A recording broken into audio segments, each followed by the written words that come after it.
చెడగొట్టేదంతా చెడగొట్టేదంతా చెడగొట్టి ఈ మధ్యలో ఒక యాంకర్ మీద అదేవిధంగా ఒక సినిమా యాక్టర్ కూడా వాళ్ళు విమర్శలు చేసుకుంటున్నారు. అరే నాయన చెడగొడుతున్నారు, మీరు అర్ధనగ్నంగా సినిమాలు తీసి అర్ధనగ్నంగా బట్టలేసి రెచ్చగొట్టి జనాన్ని రెచ్చగొడితే ఒకడు తాగి తడిపి ఉండి 6 ఏళ్ల పాప మీద వాళ్ళు రేప్ కేసులు జరుగుతున్నాయి. పసిపిల్లల మీద మీరు చేసే శాస్త్రాలన్నీ పూర్వకాల మైండ్లో ఉండి ఈనాడు హత్యలు జరుగుతున్నాయి, రేపులు జరుగుతున్నాయి. అందు గురించి గొప్ప సాంప్రదాయం అన్నది. అలాంటి సాంప్రదాయం చెడగొట్టేది మీరే, మళ్ళీ దాని మీద మాట్లాడేది మీరే. అందు గురించే మన సంస్కృతి హీనంగా బహుఘోరంగా దిగజారిపోయింది, దారి తప్పిపోయింది. మన సంస్కృతి హీనంగా బహుఘోరంగా దిగజారిపోయింది, దారి తప్పిపోయింది. ఆడకూతుల ప్రాణాల కన్నా మానాలకే వినిపించే దేశం, ఆడకూతుల ప్రాణాల కన్నా మానాలకే వినిపించే దేశం. చెడు చిత్రాలు చూస్తున్న స్త్రీలు నేడు చిత్రంగా వేస్తున్న వేషం, నేడు చిత్రాలు చూస్తున్న స్త్రీలు నేడు చిత్రంగా వేస్తున్న వేషం. మోకాళ్ళ పైన మిట్టిలే మాడలంటూ వేస్తున్నారు రో, మోకాళ్ళ పైన మిట్టిలే మాడలంటూ వేస్తున్నారు రో. ఉల్లిపుర తీర ఒళ్ళంతా కనిపించే జాకెటులే ఫ్యాషనాయే, ఉల్లిపుర తీర ఒళ్ళంతా కనబడే జాకెటే ఫ్యాషనాయే. ఈగలు గోగలు కట్టుకోకుండానే మిట్టిలే సరిపోవునంట, ఇక చెట్టిలే సరిపోవునంట.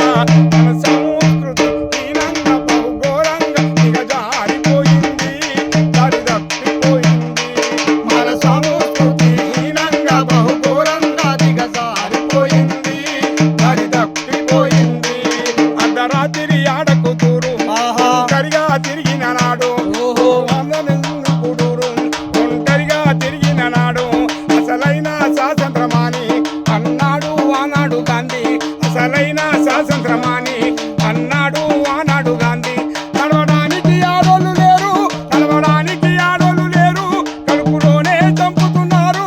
నడవడానికి ఆడోళ్ళు లేరు, కడుపులోనే చంపుతున్నారు. నేడు సత్కరించి గౌరవించిన దేశంలో ఘోరంగా వంచుతుడాయే, నేడు సత్కరించి గౌరవించిన దేశంలో ఘోరంగా వంచుడాయే, బహు ఘోరంగా హింసించుడాయే. మన సంస్కృతి హీనంగా బహుఘోరంగా దిగజారిపోయింది, దారి తప్పిపోయింది. మన సంస్కృతి హీనంగా ఘోరంగా దిగజారిపోయింది, దారి తప్పిపోయింది.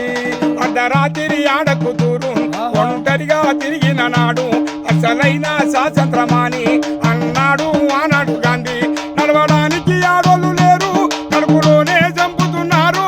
నేడు సత్కరించి గౌరవించిన దేశంలో ఘోరంగా వంచుడాయే, బహు ఘోరంగా హింసించుడాయే. గాంధీ పుట్టి ఈ లోకానికి వస్తే, గాంధీ పుట్టి ఈ లోకానికి వస్తే నాటికందరికి వెళ్ళుతాడు, ఒక శనమైన ఉండబోడు. మన సంస్కృతి హీనంగా బహుఘోరంగా దిగజారి